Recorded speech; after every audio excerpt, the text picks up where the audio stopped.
మన దగ్గర ప్లాట్ కొన్న వాళ్ళందరూ మన కాటేజెస్ లో సొకటొమ్ముగా బస్ చేయవచ్చు. తెలుసు కదా, మన దగ్గర మద్యపానం ధూమపానం నిషేధం. డబుల్ బెనిఫిట్ ఆఫర్ తో సిర్లసీమ 2 వారి యొక్క కుటుంబాలు కంప్లీట్ గా నాశనం అయ్యేటటువంటి పరిస్థితి ఇవాళ వచ్చింది. నిజంగా ఎంత బాధ ఉంటుందండి, ఎంత కడుపుకోట ఉంటుంది. ఇంటర్మీడియట్ చదువుతున్న పిల్లలు మర్డర్ కేసు కింద బుక్ అవుతున్నారంటే అన్యాయమైన విషయం, దారుణమైన విషయం.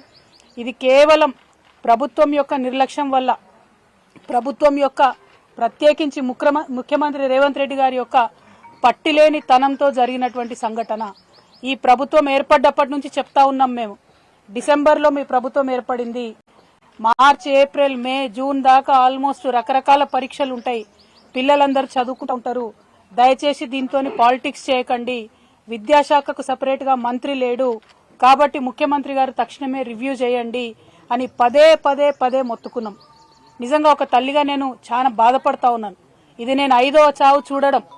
కేవలం బీసీ, ఎస్సీ, ఎస్టీ గురుకులాల్లో జరుగుతున్నటువంటి చావులు నేను ప్రత్యక్షంగా పోయింది ఇది 5వది.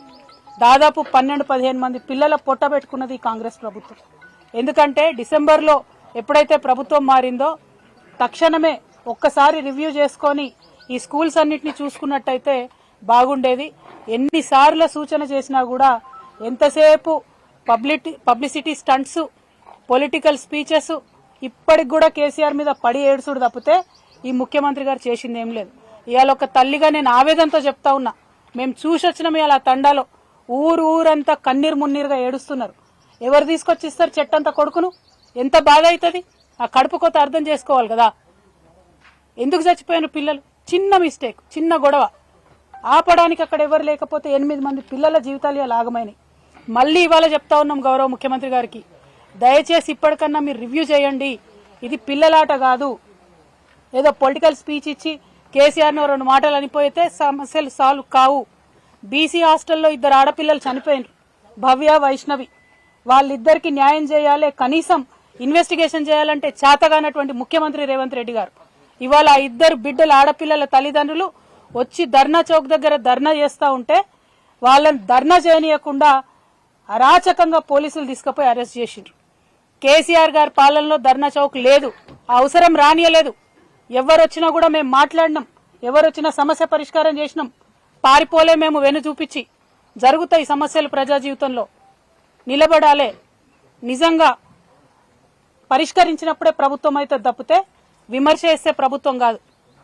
నిన్న ఉద్యోగాలు ఇచ్చే దాంట్లో కూడా మొత్తం స్పీచ్ అంతా పొలిటికల్ స్పీచే. కేసీఆర్ ఇచ్చిన ఉద్యోగాలకు ఈయన నియామక పత్రాలు ఇచ్చి పొలిటికల్ స్పీచ్లు ఇష్టం వచ్చినట్టు మాట్లాడు. పర్వాలేదు, పాలిటిక్స్ చేసుకోండి. ముంగట పార్లమెంట్ ఎలక్షన్లు ఉన్నాయి మాకు తెలుసు. కానీ చిన్న పిల్లల జీవితాలతో దయచేసి ఆడుకోవద్దు. ఎస్సీ వెల్ఫేర్ హాస్టల్లో భువనగిరిలో 2 ఆడపిల్లలు అనుమానాస్పద పరిస్థితుల్లో చనిపోయినారు. ఇంతవరకు కుయ్యి లేదు, కుటుకు లేదు, సప్పుడు లేదు ప్రభుత్వం నుంచి. ఏం జరిగిందో తెలియదు, ఆ కేసు ఏమైతుందో తెలియదు. ఆనాడు తెలంగాణ ఉద్యమంలో ఇన్ని చావులు చూసినామంటే మళ్ళా 3 నెలల్లో ఇన్ని చావులు చూడడం నిజంగా ఒక తల్లిగా, ఒక తెలంగాణ బిడ్డగా అత్యంత బాధాకరమైనటువంటి సన్నివేశం. ఇది సిగ్గుచేటు. పరిపాలన చేతగానటువంటి ప్రభుత్వం కేవలం విమర్శలకు మాత్రమే, ప్రతిపక్షాల మీద ఆడిపోసుకోవడానికి మాత్రమే ముఖ్యమంత్రి గారు ఉన్నట్టుగా చేస్తా ఉన్నారు. ఇవాళ ముఖ్యమంత్రి గారికి హెచ్చరిక చేస్తా ఉన్నాం. మీకేం పోయిందయ్యా? ఆ తల్లిదండ్రులు ధర్నా చౌక్ దగ్గర ఉండి కొంత 1 గంట సేపు వాళ్ళ బాధ ప్రపంచానికి పంచుకుంటే ఏం పోయింది మీకు?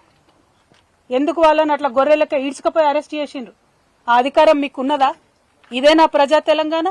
దీనికోసమేనా మీకు అధికారం మార్చింది? మార్పు కావాలి అంటే ఇదేనా మీరు చూపించే మార్పు? కనీసం చేత కదా రివ్యూ చేయడం. పరీక్షలు ఉన్నటువంటి సందర్భంలో మేము ఇవాళ నిజామాబాద్ జిల్లా కలెక్టర్ గారిని, జిల్లా సిపి గారితో నిన్న మాట్లాడడం జరిగింది. డిమాండ్ చేసినాం మేము, మీరు ఎట్టి పరిస్థితులలో కొత్త వాచ్మెన్లు ప్రభుత్వం ఏర్పాటు చేసేంత వరకు ఒక హోంగార్డ్ అన్న, పోలీస్ కానిస్టేబుల్ అన్న జిల్లాలో ఉన్న అన్ని ఎస్సీ, బీసీ వెల్ఫేర్ హాస్టల్స్ లో పెట్టండి. పిల్లలు పరీక్షలు రాస్తున్నారు, ప్రెషర్లో ఉంటారు, టెన్షన్లో ఉంటారు, చిన్న గొడవలు అయితే ఇవాళ 8 మంది పిల్లల జీవితం ఆగమైంది చిన్న గొడవకి. అలా కాకుండా చూసుకోవాల్సిన బాధ్యత దయచేసి జిల్లా కలెక్టర్ల మీద ఉంటది. ఖచ్చితంగా జిల్లా కలెక్టర్లు ఎక్కడెక్కడైతే వాచ్మెన్లు లేరో మీరు రివ్యూ చేయండి. మీ ముఖ్యమంత్రి గారికి తీరిక లేదు, ఆయనకు పట్టి లేదు. పిల్లలంటే పిట్టల్లాగా పిల్లలు చచ్చిపోతుంటే పాలిటిక్స్ చేస్తున్నారు తప్ప ముఖ్యమంత్రి గారు పని చేస్తలేరు. కాబట్టి జిల్లా కలెక్టర్లను నేను రిక్వెస్ట్ చేస్తా ఉన్నాను. నిన్న నిజామాబాద్ జిల్లా కలెక్టర్ గారికి మేము మాట్లాడినాం. తక్షణమే వారు అక్కడ హోంగార్డ్ని పెడతామని చెప్పినారు. కౌన్సిలర్ని కూడా పంపించమని మేము చెప్పినాం. అదేవిధంగా ఇప్పుడు మేము వెళ్ళొచ్చినటువంటి కుటుంబం మన చాలా పేద కుటుంబం, తండావాసులు, భూమి కూడా లేనటువంటి గిరిజన కుటుంబం కాబట్టి స్పెషల్ కేసు కింద ఆ ఇంట్లో తల్లికి పెన్షన్ ఇవ్వవలసిందిగా మేము డిమాండ్ చేస్తా ఉన్నాం. అట్లానే చనిపోయినటువంటి బిడ్డకి ఒక సోదరుడు ఉన్నాడు, ఆ అబ్బాయికి తక్షణమే జాబ్ ఇవ్వాలని నిన్న కలెక్టర్ గారికి మేము డిమాండ్ చేసినాం. ఈ రోజు పొద్దున ఆర్డర్ రావడం కూడా జరిగింది, సంతోషం. అదేవిధంగా కాంపన్సేషన్ ఇవ్వాలని కూడా మేము డిమాండ్ చేస్తా ఉన్నాం. బీసీ వెల్ఫేర్ హాస్టల్ నుంచి, బీసీ వెల్ఫేర్ శాఖ నుంచి, విద్యాశాఖ నుంచి, అట్లానే ఇంకా ఇతరత్ర ఎట్లా ఇస్తారో తెలియదు కానీ 15 లక్షల రూపాయలు ఆ కుటుంబానికి ఇవ్వాలని చెప్పి మేము డిమాండ్ చేస్తా ఉన్నాం ఈ సందర్భంగా. అదేవిధంగా మరి చాలా అంశాలు అక్కడ తండావాసులు మాకు చెప్పడం జరిగింది. ఆ అంశాలన్నిటి పట్ల కూడా ప్రభుత్వం శ్రద్ధ పెట్టి తక్షణమే ఒక డబుల్ బెడ్రూమ్ ఇల్లు ఆ కుటుంబానికి మంజూరు చేయవలసిందిగా కూడా ఈ సందర్భంగా మేము డిమాండ్ చేస్తా ఉన్నాం. ఇవాళ నిజంగా తెలంగాణ సమాజానికి చాలా బాధగా నేను విజ్ఞప్తి చేస్తా ఉన్నా. ఒక్క 2-3 నెలలు ప్రభుత్వం ఫోకస్ చేస్తే ఈ పరీక్షల సమయంలో, ఈ టెన్షన్ సమయంలో పిల్లలకి ఇబ్బంది కాకుండా కాపాడుకోబడతాం. కాబట్టి దయచేసి ముఖ్యమంత్రి గారికి ఇదివరకు కూడా చెప్పినాం, ఇది రాజకీయాలకు చేయాల్సినటువంటి అంశం కాదు. చేతులు జోడించి విజ్ఞప్తి చేసినాం సూర్యాపేట పోయినప్పుడు, 2 ఆడపిల్లలు చనిపోయినప్పుడు. మళ్లీ విజ్ఞప్తి చేస్తా ఉన్నాం ముఖ్యమంత్రి గారు, మీకు ఇది పిల్లలు పిట్టల్లాగా చచ్చిపోతా ఉన్నారు, దయచేసి శ్రద్ధ పెట్టండి. మీకు విద్యాశాఖ మంత్రి లేడంటే బాధ్యత ముఖ్యమంత్రి గారిదే ఉంటది, తక్షణమే రివ్యూ చేయండి అని మరొకసారి డిమాండ్ చేస్తూ, ఈ విద్యార్థులందరినీ కూడా వారి భవిష్యత్తుని మరి పనంగా పెట్టి పేరెంట్స్ అందరు కూడా పంపించారు కాబట్టి ఆ హాస్టల్స్ లో పరిస్థితులు తక్షణమే మంచిగా కావాలని చెప్పి కోరుకుంటూ, దానికి మా ప్రజాప్రతినిధులు, ఇదివరకు మాజీ శాసనసభ్యులు అందరు కూడా సహకరిస్తారు.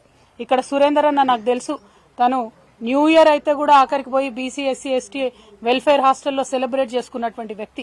అంత ప్రేమగా తన నియోజకవర్గంలో ఉన్నటువంటి హాస్టల్స్ ని చూసుకున్నటువంటి వ్యక్తి. అదేవిధంగా మా ముజీబన్న కావచ్చు, మా వేనన్న కావచ్చు, ప్రభాకర్ రెడ్డి అన్న కావచ్చు, వీళ్ళందరూ కూడా నిరంతరం హాస్టల్స్కి వెళ్లి చూస్తున్నటువంటి వారు.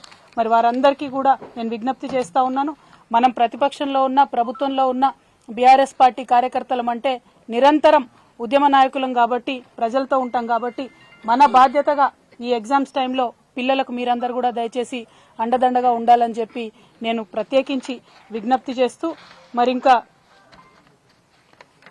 ఎందుకులేనా రాజకీయం, వాళ్ళు ఎల్లారెడ్డి ఎమ్మెల్యే గారు రావడం లేదని మా జిల్లా అధ్యక్షుడు గారు గుర్తు చేస్తా ఉన్నారు. మరి యథా రాజా తదా ప్రజ అన్నట్టు ముఖ్యమంత్రి గారికి ఎన్నిసార్లు విజ్ఞప్తి చేసినా రివ్యూ చేసుకోలేదు, ఎమ్మెల్యే గారు కూడా మరి అట్లనే ఉన్నారు.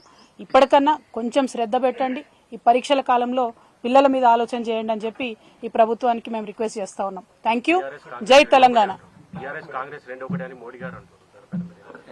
మోడీ గారు మా పెద్దన్న అని చెప్పి నిన్ననే ముఖ్యమంత్రి గారు అన్నారు. ఆయనకు గత ఆర్ఎస్ఎస్ రూట్స్ అన్ని కూడా గుర్తొచ్చినట్టున్నాయి, అందుకే మోడీ గారు మా పెద్దన్న అని చెప్పి ముఖ్యమంత్రి గారు అన్నారు. నిజంగా అనడానికి కనీసం కొంచెమన్నా బాధ ఉండాలి, ఎందుకంటే మొన్ననే బడ్జెట్ పెడితే ₹1 ఇవ్వలేదండి బీజేపీ. ఒక్కటంటే ₹1 కేంద్ర ప్రభుత్వం తెలంగాణకి ఇవ్వలేదు. అట్లా ₹1 ఇవ్వని వాళ్ళు పెద్దన్నలు ఎట్లయితారో ఇక మరి వాళ్ళకే తెలవాలి. పొలిటికల్ అండర్స్టాండింగ్ ఉంది కాబట్టి పెద్దన్న అన్నారని మేము అనుకుంటున్నాం. ఎందుకంటే ప్రతి చోట బీఆర్ఎస్ ను ఓడగొట్టాలి, ప్రాంతీయ పార్టీలను బొందబెట్టాలంటే బీజేపీ, కాంగ్రెస్ ఒకటైతున్నటువంటి వైఖరి ఇక్కడే కాదు దేశవ్యాప్తంగా కూడా మనం చూస్తూ ఉన్నాం. సో వాళ్ళ పొలిటికల్ అండర్స్టాండింగ్ కాబట్టి పెద్దన్న చిన్నన్న అనుకుంటా తిరుగుతున్నారు. వాళ్ళు ఎట్లన్నా తిరగండి, 2 సీట్లు ఎక్కువ గెలవండి, కానీ ప్రజలను విస్మరించకండి, ప్రజా సమస్యలను విస్మరించకండి అని మాత్రమే మేము కోరుతా ఉన్నాం.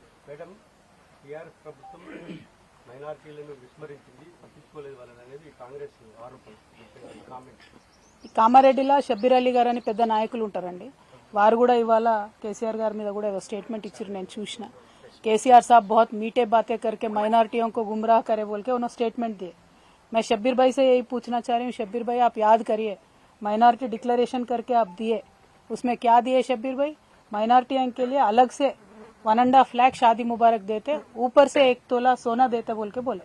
आज तक किसी शादी में जाके कांग्रेस पार्टी की तरफ से एक भी चेक दिए क्या? 1 तोला सोना किसी को दिए क्या? माइनॉरिटी डिक्लेरेशन में जितने भी इश्यूज बोले, इमामों को, मौजनों को तनख्वाह देते बोले, बढ़ाते बोले, बच्चों को सेपरेट स्कॉलरशिप देते बोले, 4000 करोड़ बजट में रखते बोले, कितना रखे है ना? 2000 करोड़ भी पूरा नहीं रखे. और शब्बीर भाई उल्टा आज भी केसीआर साहब के ऊपर रो रहे. मैं बोल रही हूँ ना साहब, इनको हजम नहीं हो रही है चीज की, ये सरकार में आए कैसे? अभी तक वो खुद हैरान है कि हम लोग सरकार में हैं. अभी तक ऑपोजिशन पार्टी के जैसा इनका रवैया है. ऑपोजिशन पार्टी के जैसा इनका बर्ताव है, जिसके वजह से लोगों को बहुत ज्यादा नुकसान हो रहा है। यही हमारा कंसर्न है। माइनॉरिटियों के वास्ते हमेशा हमेशा केसीआर हमदर्द रहे हैं। बीआरएस पार्टी माइनॉरिटियों के वास्ते काम करने वाली पार्टी है। आगे चल के भी हमारा रवैया वैसे ही रहेगा। Thank you. What is it? Congress government trying to implement the LRS. Well అంతకుముందు ఎల్ఆర్ఎస్ ఇంప్లిమెంట్ చేస్తాము అని చెప్తే కోర్టుకు పోయి మరి ఆపినటువంటి నాయకులు కాంగ్రెస్ పార్టీ నాయకులు. ఆనాడు ఏమన్నారు? నో ఎల్ఆర్ఎస్ నో బీఆర్ఎస్ అన్నారు. ఇవాళ మేము చెప్తా ఉన్నాము, ఎల్ఆర్ఎస్కి మీరు జీరో అంటే డబ్బులు తీసుకోకుండా ల్యాండ్ రెగ్యులరైజేషన్ స్కీమ్ వేల సంఖ్యలో ఏవైతే అప్లికేషన్స్ ఉన్నాయో వాళ్ళకి తక్షణమే ప్రజల సౌకర్యార్థం ఎల్ఆర్ఎస్ ఇంప్లిమెంట్ చేయాలని చెప్పి మేము డిమాండ్ చేస్తూ ఉన్నాం. మా గౌరవ పార్టీ అధ్యక్షులు నిన్న పిలిపించారు. రేపు బీఆర్ఎస్ పార్టీ నుంచి అన్ని మున్సిపాలిటీలలో కూడా రాష్ట్ర వ్యాప్తంగా ధర్నా చేయబోతా ఉన్నాం. కామారెడ్డిలో ఉన్న మన 3 మున్సిపాలిటీస్ కలుపుకుంటే కామారెడ్డి జిల్లాలో మనకు 21,000 అప్లికేషన్లు ఎల్ఆర్ఎస్ కోసం పెండింగ్లో ఉన్నాయి. ఆ 21,000 అప్లికేషన్స్ కూడా తక్షణమే పరిష్కరించాలని, అసలు ₹1 కూడా ప్రజల దగ్గర తీసుకోకుండా పరిష్కరించాలని మేము ఈ ప్రభుత్వాన్ని డిమాండ్ చేస్తా ఉన్నాం. ఆనాడు మీరు చెప్పిందే మీకు ఇవాళ చెప్తా ఉన్నాం, నో ఎల్ఆర్ఎస్ నో కాంగ్రెస్ అనే పరిస్థితి వస్తుంది పార్లమెంట్ ఎన్నికలలో. కాబట్టి ఖచ్చితంగా ₹0 ఎల్ఆర్ఎస్ మీరు చేయాలని చెప్పి డిమాండ్ చేస్తా ఉన్నాం. దానికి సంబంధించి రేపు రాష్ట్ర వ్యాప్తంగా ధర్నా జరుగుతుంది. మన కార్యకర్తలు నాయకులందరూ కూడా ప్రజల పక్షాన నిలబడి ఈ ధర్నాను విజయవంతం చేయవలసిందిగా నేను రిక్వెస్ట్ చేస్తా ఉన్నాను. Thank you. జై తెలంగాణ. మరిన్ని వీడియోస్ కోసం ఛానల్ ని సబ్స్క్రైబ్ చేయండి. లేటెస్ట్ అప్డేట్స్ కోసం వాట్సాప్ ఛానల్ ని ఫాలో చేయండి. అండ్ లింక్ డిస్క్రిప్షన్ లో ఉంది.